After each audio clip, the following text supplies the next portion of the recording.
Emma sat Alex down at the breakfast table with a deliberate calmness, her hands wrapped around a steaming cup of coffee. The early morning light filtered through the blinds, creating stripes of warmth across their kitchen counter. She finally spoke, her tone light but purposeful. "Alex, I need to tell you something exciting and a bit daunting," Emma began, her green eyes shimmering with a mix of anticipation and apprehension. Alex straightened up, sensing the weight in her voice. "What is it, Em?" "I've been chosen for a month-long project in Spain," she announced, her words hanging in the air like an unspoken challenge. "It's a prestigious assignment, and it could open some amazing doors for my career." For a moment, Alex didn't respond. He stared at her, trying to reconcile his joy for her accomplishments with the pang of loneliness the announcement triggered. "That's incredible," he said finally, his voice sincere but tinged with sadness. "You've worked so hard for this. You deserve it." Emma smiled, though the corners of her lips betrayed a trace of guilt. "I know it's sudden and a month feels like forever, but it's such a great opportunity. And hey, it's Spain. Think of all the stories I'll bring back." The words were meant to reassure, but they fell short. Alex forced a smile and reached across the table to squeeze her hand. "I'm proud of you. We'll make it work." Over the next week, their home became a flurry of activity. Emma meticulously packed her bags, the vibrant colors of her wardrobe reflecting her anticipation for the trip. Alex tried his best to be supportive, researching Spanish cuisine and even downloading language apps to learn basic phrases. Still, the impending separation gnawed at him. Their nights, once filled with shared laughter and quiet companionship, now felt heavy with the unspoken tension of their upcoming goodbye. The day of Emma's departure arrived faster than either of them had anticipated. Standing at the airport terminal, Alex held her close, breathing in the familiar scent of her lavender perfume. "I'll miss you," he whispered, his voice cracking slightly. "I'll miss you too," Emma replied, her eyes misting. She pulled away reluctantly, her hands lingering on his arms. "But it's just a month, right? It'll fly by." Alex nodded, watching as she disappeared through security. His heart felt like it had been tethered to a balloon, rising higher and farther away with every step she took. Back at home, the house seemed emptier than ever. Alex tried to fill the void with work, friends, and hobbies, but nothing could replace the comforting presence of Emma. He spent evenings scrolling through her updates, a bittersweet mixture of pride and longing as he watched her adventures unfold in vibrant pictures and heartfelt captions. For Emma, Spain was everything she had imagined and more. The project was challenging, but the vibrant culture and beautiful landscapes were invigorating. Still, she found herself missing Alex in quiet moments. The way he made her laugh, the safety of his embrace. They video called regularly, though the time difference and their busy schedules made it challenging. "I tried paella today," Emma said one evening, the city lights of Madrid twinkling behind her. "You would have loved it?" "I'm sure I would," Alex replied, his smile not quite reaching his eyes. The month dragged on for Alex but flew by for Emma. When her return flight finally touched down, Alex was at the airport, waiting with open arms. "You're home," he said, his voice filled with relief. Emma beamed. "I'm home." But as they embraced, Alex couldn't shake the feeling that something had shifted, not just in her, but in both of them. The space between their lives had expanded, and he wondered if it could ever fully close. Alex was rushing through the bustling downtown streets after a late meeting, his mind preoccupied with plans for Emma's welcome-back dinner that evening. His phone buzzed with a weather alert, and he glanced at the darkening skies, quickening his pace toward the parking garage. As he turned a corner, a familiar voice called out, "Alex, is that you?"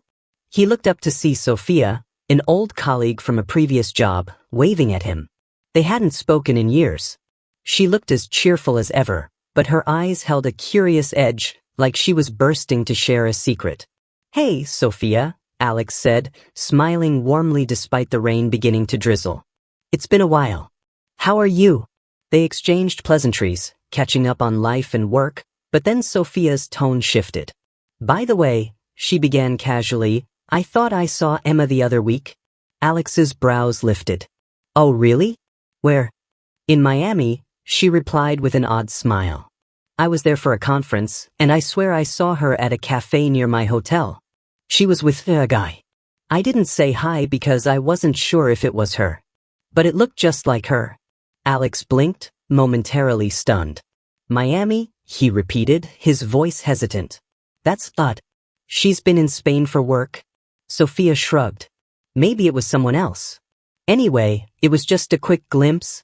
She checked her watch and excused herself, leaving Alex rooted to the spot. The walk back to his car felt surreal. Miami?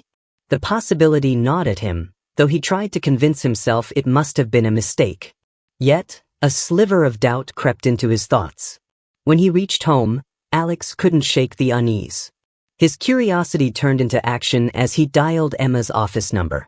Good evening, he greeted the receptionist after she picked up. This is Alex Morgan. I'm Emma's husband. Can I speak with her manager? I just need to confirm something about her travel itinerary. There was a pause. One moment, sir. After a brief hold, the manager's voice came through. Hi, this is Peter. How can I help you? Hi, Peter, Alex said, his tone as neutral as possible. I just wanted to check in on Emma's trip. She's in Spain, right? Peter hesitated. Oh no, Mr. Morgan. Emma's been on leave for a couple of weeks. She informed us she needed to stay home to care for you. She said you'd injured yourself and were bedridden. We were happy to accommodate, of course. Alex's breath caught, and the room seemed to tilt around him. On leave, he echoed, his voice hollow. Yes, Peter replied. Is everything okay? Alex muttered a quick assurance and hung up, his mind spinning. Emma had lied. She wasn't in Spain. She wasn't on a business trip. And now there was the strange detail about her being in Miami, possibly with another man. Determined to uncover the truth, Alex opened their shared bank account online. He hadn't checked it in weeks, trusting Emma's management of their finances. A series of charges caught his attention immediately. Flights to Miami, luxury hotel stays, restaurant bills, and spa services, all dating back to the past month. His heart pounded as he scrolled further. Among the transactions was a boutique jewelry store. Alex clicked on the store's website, his stomach knotting tighter. It was a high-end shop specializing in custom pieces. He jotted down the phone number, a desperate thought forming. The call was answered on the second ring. Thank you for calling Vintage Jewelers. How can I assist you? Hi, Alex said, forcing calm into his voice. I need to inquire about a recent purchase. It's under the name Emma Morgan. Certainly. One moment, the clerk said. Alex could hear typing in the background. Yes. A platinum men's bracelet engraved with the initials JR. It was purchased 3 weeks ago. Is there an issue? No issue, Alex said quickly, his blood running cold. Thank you. He hung up, staring blankly at the wall. JR. Who was JR? That night, Alex couldn't sleep. His mind was a storm of questions and worst-case scenarios. The next day, he called Emma's number under the guise of casual conversation. Hey, he said when she picked up. How's Spain? Emma's response was smooth. Busy but good. I miss you, though. Her voice was warm, but now it felt like poison in his ears. You'll be back soon, right? He pressed, trying to keep his tone light. Yes, she said. Just a few more days. Alex ended the call, his heart hardening with every second. He resolved to dig deeper. Using a flight tracking app, he searched recent flights Emma might have taken to Miami. It took hours, but eventually he found her name on a passenger list for a flight that landed 2 weeks ago. Armed with this knowledge, Alex felt a surge of determination. He wasn't ready to confront her, not yet. First, he needed answers. Alex sat in his dimly lit living room, the weight of betrayal pressing heavily on his chest. The house, once filled with warmth and Emma's laughter, now felt cold and sterile. His thoughts churned. He had spent years building a life with Emma, trusting her implicitly, only to find it unraveling in ways he couldn't have imagined. The discoveries about Miami, the luxury expenses, and the engraved bracelet Fort JR played in his mind like a relentless loop. Unable to sleep, Alex made the decision to act. He needed a lawyer, not just any lawyer, but someone sharp, discreet, and ruthless. The next morning, he found himself in the polished downtown office of David Carter, a high-profile divorce attorney recommended by a friend. David, a man in his early 40s with a commanding presence, greeted Alex with a firm handshake and a measured smile. "Alex, I've been briefed about your situation. Why don't you tell me everything in your own words?" Alex poured out the story, his voice thick with anger and disbelief. He recounted Emma's fabricated business trip, the false claim to her office that he was injured, the bank transactions, and the jewelry engraved with another man's initials. As he spoke, David scribbled notes on a yellow legal pad, occasionally nodding or interjecting with pointed questions. When Alex finished, David leaned back in his chair, his steely blue eyes locked on Alex's. "First things first," he said. "We need to secure your financial assets. If Emma's been using your joint account for personal escapades, she may drain it further once she realizes you're onto her." Alex nodded. "I need to make sure she doesn't get away with more than she already has." David explained the steps. They would open a new account in Alex's name alone and transfer the bulk of their joint savings into it. He also advised freezing any credit cards linked to the shared account to prevent further unauthorized expenses. "Legally, we're on solid ground here," David reassured. "But timing is crucial." That afternoon, Alex sat in the bank manager's office, his heart racing as he initiated the transfer. The manager, a middle-aged woman with a kind demeanor, didn't pry but glanced at Alex with subtle curiosity. He watched the digits on the screen shift as their once-shared savings were divided, a tangible symbol of their fractured marriage. Afterward, Alex returned to David's office to discuss the divorce papers. David laid out the legal strategy they would file on the grounds of marital misconduct. The evidence Alex had gathered, bank statements, flight records, and Emma's lies, would serve as the foundation of their case. "I want her to know I'm not going to take this lying down," Alex said, his voice hardening. "She's betrayed me, and I need her to understand the consequences." David smirked faintly. "We'll make sure she gets the message."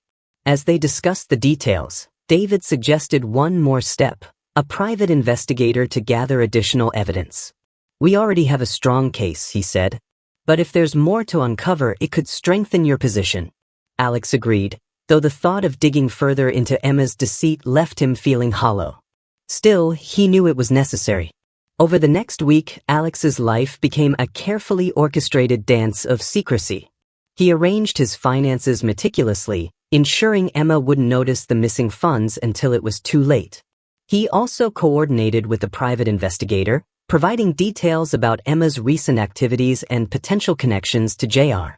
The investigator's report came back quicker than Alex expected, and its contents were both illuminating and devastating. It included photographs of Emma in Miami, arm in arm with a man who matched the description of JR. They weren't subtle about their relationship. There were images of them dining at upscale restaurants, walking along the beach, and entering the same hotel late at night. Alex stared at the pictures, his hands trembling. He had hoped, absurdly, that there might be some innocent explanation. But the evidence was undeniable. That evening, Alex sat alone in their bedroom, the divorce papers spread out on the bed. He filled in the required details, his pen moving deliberately across the pages. Each stroke felt like a step away from the life he thought he had and toward an uncertain future. By the time he finished, Alex felt a strange mix of sorrow and resolve. He placed the papers into a folder, ready for delivery.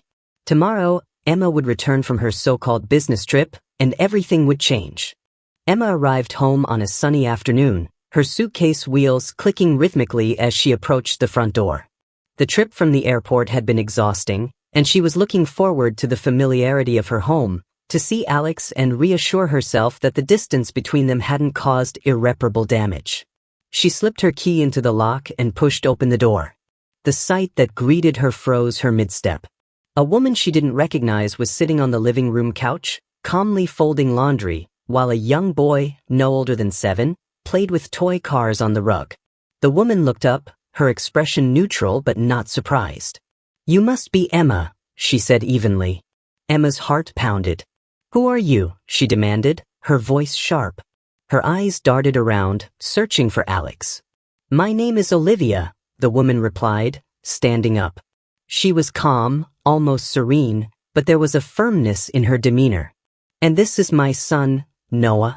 Emma's stomach churned. "What are you doing in my house?" she snapped, her voice rising. Before Olivia could respond, Alex emerged from the kitchen, wiping his hands on a dish towel. His face was calm, but his eyes held a steely resolve Emma had never seen before. "Alex," Emma began, her tone accusatory, "what the hell is going on here?" Alex took a breath, his jaw tightening. "You don't live here anymore, Emma." Her head spun, and she laughed bitterly, as if he'd told a bad joke. "What are you talking about? Of course, I live here. This is our house." "Not anymore," Alex said firmly. "I've ended the lease. Olivia and Noah live here now. Your things are in the garage." The words hit Emma like a freight train. Her mouth opened and closed, but no sound came out. "You can't be serious," she finally stammered. "You can't just throw me out of my own house." Alex's expression didn't waver. "You lied to me, Emma. About Spain. About everything. I've filed for divorce and I've moved on." Her face flushed with panic. "Alex, wait. Whatever you think you know, it's not true. I can explain." He cut her off, his voice cold. "Save it. I know about Miami. I know about the man you were with. You're right?" He gestured toward the garage. "Your belongings are all packed. You can take them and go." Emma's legs felt weak, and she stumbled backward. She glanced at Olivia, who was watching silently, her face unreadable. Noah, oblivious to the tension, continued playing on the rug. "You're making a mistake," Emma said desperately, her voice cracking. "I don't know what you think happened, but you've got it wrong." Alex's laugh was mirthless. "Wrong? You claimed you were on a business trip while you were gallivanting around Miami with another man. You lied to your office, telling them you were taking care of me. You drained our joint account on luxury hotels and jewelry for JR. And you think I've got it wrong?" Emma's face drained of color. "Alex, please, I'm done, Emma," he interrupted, his tone final. "You made your choices, and now you'll face the consequences. There's nothing left to talk about." Emma's mind raced. She couldn't believe this was happening. "And her?" she asked, pointing at Olivia. "Who the hell is she?" Olivia stepped forward, her voice calm but firm. "I'm renting this house now. Alex was kind enough to help me and my son find a safe place to live after a difficult time. I don't owe you any explanations beyond that." Emma's breath hitched. The betrayal felt suffocating, though she knew she had no moral ground to stand on. She turned back to Alex, her voice pleading now. "We can fix this. We've been through so much together. Don't throw it all away over a misunderstanding." Alex shook his head, his eyes hard. "This isn't a misunderstanding. It's betrayal. And we're past fixing anything. You need to leave, Emma." Realizing she was out of options, Emma's demeanor shifted. Her voice turned icy, her eyes narrowing.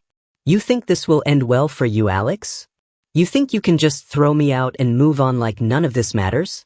He met her gaze unflinchingly. "It does matter. That's why I'm taking control of my life. You should do the same." Emma stormed out of the house, slamming the door behind her. She made her way to the garage, trembling with rage and humiliation. Inside, she found her belongings neatly packed into boxes, each one labeled with a scrawled marker. As she loaded the boxes into her car, she couldn't shake the feeling that she had underestimated Alex. He was no longer the passive, trusting husband she thought she could manipulate. He had become something far more dangerous, a man who had nothing left to lose. The bar hummed with conversation and laughter as Alex sipped his drink, trying to shake off the lingering heaviness from his confrontation with Emma. He was meeting his closest friends, hoping for some distraction and clarity amid the chaos. Ethan, his oldest and most trusted friend, had been the one to insist on this night out, claiming Alex needed to unwind. Ethan arrived late as usual, greeting Alex with a slap on the back and a grin. "About time we get you out of that house, man," Ethan said, signaling the bartender for a beer. Alex forced a smile. "Yeah, I guess I needed it." The group quickly settled into their usual rhythm of banter and storytelling, but Alex noticed something off about Ethan. He was unusually animated, laughing a bit too loudly and avoiding direct eye contact whenever Alex mentioned Emma or the divorce. As the night wore on, the group shifted topics to travel, and one of their friends, Mark, mentioned a recent trip to Miami. "That place is wild," Mark said, grinning. "I ran into Ethan there a couple of weeks ago." "Small world?" Alex froze, his glass halfway to his lips. He turned to Ethan, his expression sharp. "You were in Miami?" he asked, his tone deceptively calm. Ethan's grin faltered. Yeah, I guess I didn't mention it. Just a quick getaway. Nothing big." Alex's stomach churned. He set his glass down, his mind racing. "Funny," he said, keeping his voice steady. "Emma was supposedly in Spain around the same time." "Small world indeed." Ethan laughed nervously. "Yeah, weird coincidence, huh?" Mark, oblivious to the tension, chimed in. "I think I even saw you with someone, Ethan. At that fancy rooftop bar downtown. Looked like you two were having a great time." The color drained from Ethan's face. "You must be mistaken," he said quickly, his voice too loud. "I was mostly by myself." But it was too late. Alex's suspicions, already festering, solidified into certainty. His eyes locked onto Ethan, who squirmed under the scrutiny. "We'll talk later," Alex said, his voice icy. Ethan avoided him for the rest of the night, claiming he wasn't feeling well and leaving early. Alex watched him go, his mind spiraling. The betrayal he had sensed but couldn't name now had a face. Ethan, the man he considered a brother. When Alex got home, he opened his laptop and began to dig. His first stop was social media. Ethan wasn't the type to post much, but Alex knew friends who were less discreet. After hours of scrolling through tagged photos and check-ins, Alex hit pay dirt, a photo of Ethan and Emma, arm in arm, taken at a beachfront restaurant. The caption read, "Lovebirds in Miami palm treed." His blood boiled. He saved the image and kept searching. The rabbit hole deepened as he found more pictures, Ethan and Emma lounging by a pool, sipping cocktails, and even one of them entering the same luxury hotel Alex had seen on the bank statements. Determined to leave no stone unturned, Alex accessed their joint phone records. It was a painstaking process, but he eventually found patterns that confirmed his worst fears. Texts and calls between Emma and Ethan spiked during the weeks leading up to her business trip. There were messages like, "Can't wait to see you in Miami, 2 hearts, and everything's booked. This is going to be amazing." The most damning evidence came in the form of screenshots he retrieved from Emma's cloud storage. She hadn't logged out of their shared account, and Alex, though hesitant, knew he had to look. What he found left no room for doubt. There were selfies of Emma and Ethan in their hotel suite, messages exchanged during their stay, and even a video where they toasted to new beginnings. By the time Alex closed his laptop, it was nearly dawn. He sat in the silence of the living room, staring at the wall. Ethan's betrayal cut deeper than Emma's. Emma's deceit, while devastating, felt almost expected after everything. But Ethan? Ethan was family. He had been there through Alex's toughest moments, his closest confidant. The weight of their actions pressed down on him, but Alex also felt a simmering resolve. He wasn't going to let them walk away from this unscathed. He carefully organized the evidence into a folder, labeling it neatly. This wasn't just about divorce anymore. This was about reclaiming his life from people who had taken advantage of his trust. Alex stared at the folder, his jaw tightening. The next step was clear. He would confront them both, on his terms, and with the truth laid bare. The courtroom was sterile and intimidating, its walls an unforgiving shade of gray. Alex sat at the plaintiff's table, his heart pounding but his resolve unshaken. Across the room sat Emma, her face pale but defiant. Ethan wasn't present. He'd been removed from the case on legal grounds, but his absence didn't soften the sting of his betrayal. Alex's lawyer, David, was a commanding presence, exuding confidence as he organized the evidence on the table. Weeks of meticulous preparation had led to this moment. Every damning photo, text message, and transaction had been compiled into a comprehensive file, ready to expose the truth in stark detail. When the judge entered and the proceedings began, Alex's hands gripped the edge of the table. Emma's attorney tried to paint her as a misunderstood woman caught in unfortunate circumstances, claiming that the photos were taken out of context and the text's words playful banter. But David was relentless. "Your Honor," David said, standing with a commanding air, "let me walk you through the timeline." One by one, he laid out the evidence. He began with the bank statements, showing the significant withdrawals Emma had made to fund her trip to Miami.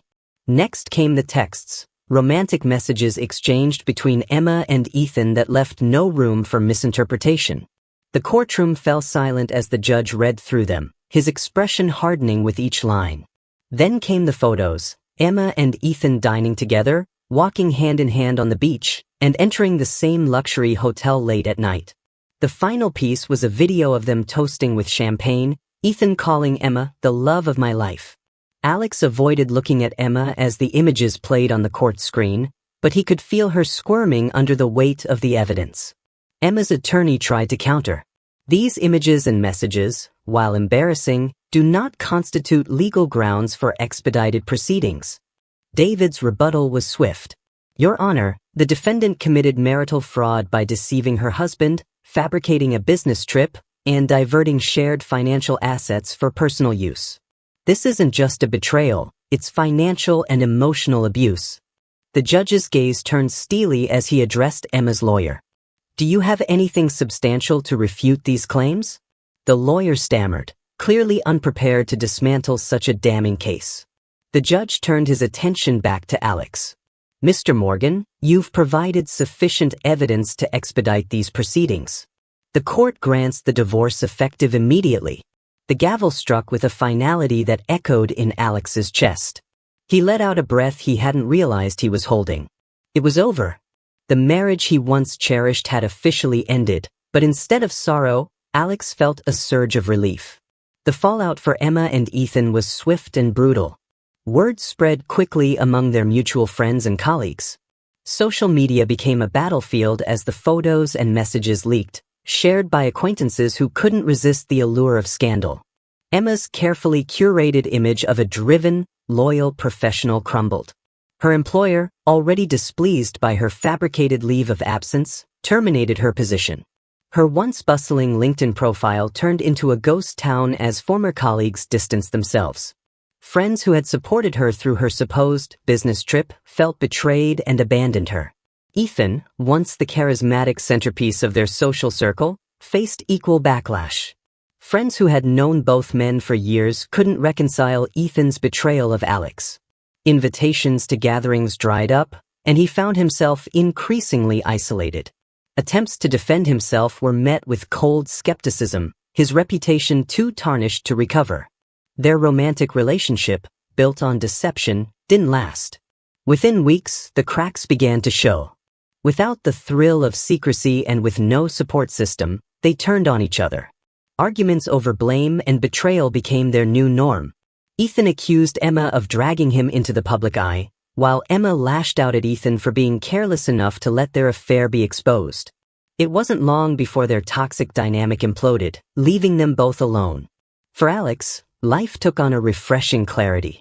The house he once shared with Emma, now occupied by Olivia and her son Noah, became a symbol of his fresh start. He sold off unnecessary possessions, using the funds to secure a new apartment that felt entirely his own. The minimalist space, bathed in warm natural light, reflected the simplicity he craved. He reconnected with friends who had stood by him, finding solace in their unwavering support. They rallied around him, inviting him to dinners and outings that reminded him of life's simple joys. Professionally, Alex poured himself into his work, earning a promotion that allowed him to travel, a dream he had put on hold during his marriage. He visited places he'd only ever dreamed of, standing on the cliffs of Ireland, hiking through forests in Japan, and marveling at the architecture of Prague. Therapy became a cornerstone of his healing. With his therapist's guidance, Alex unpacked years of suppressed emotions, rebuilding his confidence and learning to trust again. He didn't rush into new relationships, focusing instead on understanding himself and setting boundaries. One evening, as Alex sat on his balcony overlooking the city, he reflected on how far he had come. The pain and betrayal that had once consumed him felt like a distant memory. He raised a glass of wine to the horizon, a quiet smile on his lips. For the first time in years, Alex felt truly free.